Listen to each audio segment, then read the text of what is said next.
اس دور کے حالات کے اعتبار سے میں اگر اب بات کروں، قرآن کی آیت تو 1400 سال سے یہ اعلان کر رہی ہے وَمَن يَبْتَغِي غَيْرَ الْإِسْلَامِ دِينًا فَلَن يُقْبَلَ مِنْهُ، اسلام کے علاوہ کسی بھی دین کی طرف تم منہ بھی لگائے، توجہ بھی کیے،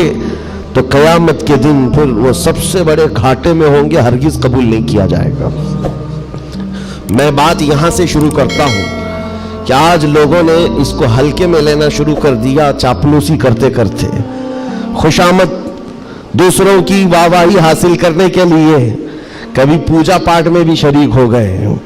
کبھی ان کی رضا حاصل کرنے کے لیے ان کی محفل میں بھی بیٹھ گئے، اللہ اس کے رسول کو چھوڑ دیا۔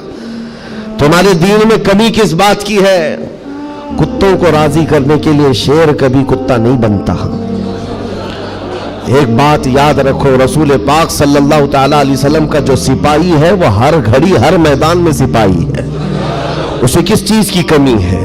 کس چیز کی کمی ہے؟ جو عزت ملی ہے وہ نام مصطفیٰ سے ملی ہے۔ ایک صحابی ہیں حضرت نعمان، ایک بادشاہ کے ہاں گئے تھے ایمبیسیڈر بن کر کے، ترجمان حضور کے قاصد بن کر گئے تھے، بہت دور ملک تھا، میرے آقا مدینے میں ہیں، لیکن جانتے ہو اس بادشاہ نے آپ کے آنے کے لیے ریشم کا قالین بچھایا، سونے کی کرسی لگائی، لیکن وہ صحابی رسول جیسی آئے اپنی تلوار سے انہوں نے ریشم کے قالین کو پھاڑ دیا، زمین پر چلنے لگے، اور کرسی جب سونے کی کلائی کی ہوئی کرسی بچھائی گئی ان کے لیے، بادشاہ نے بہت عزت دیا کہ محمد عربی کا قاصد آیا ہے، سفیر آیا ہے، لیکن انہوں نے کرسی کو بھی ٹھکرا دیا، کہا مجھے دوسری کرسی لاؤ۔ کیوں؟ صرف اس لیے اس بادشاہ نے پوچھا کہ اتنا زیادہ غرور ہے عرب والوں میں، اتنا زیادہ ایٹیٹیوڈ ہے محمد عربی کے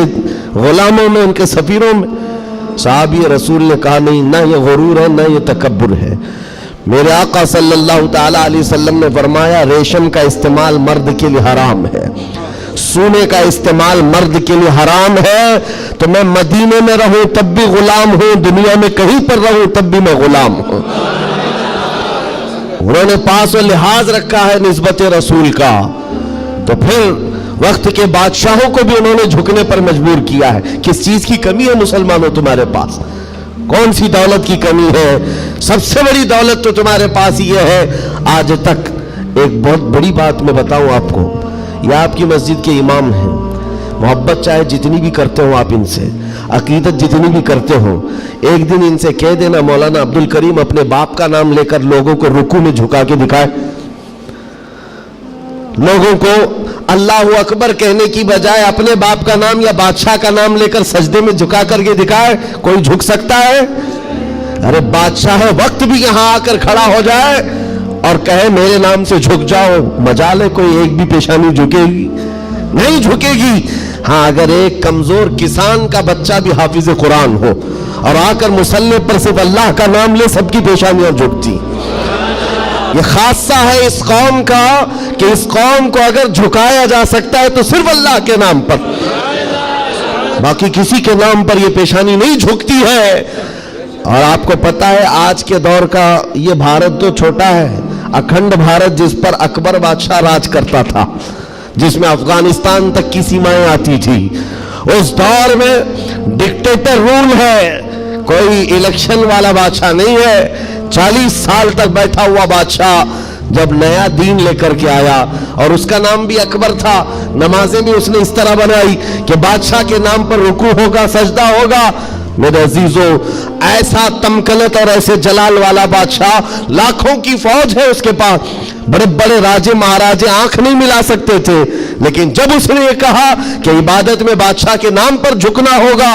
صرف 25 سال کی عمر کا مجدد الف ثانی کھڑا ہو گیا، کہا نہیں یہ پیشانی جھکے گی تو صرف اللہ کے نام پر۔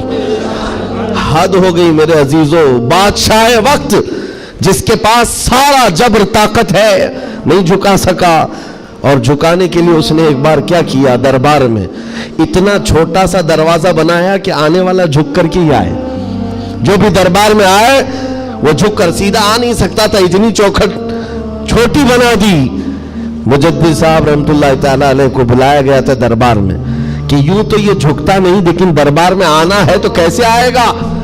جب وہ قریب پہنچے دیکھا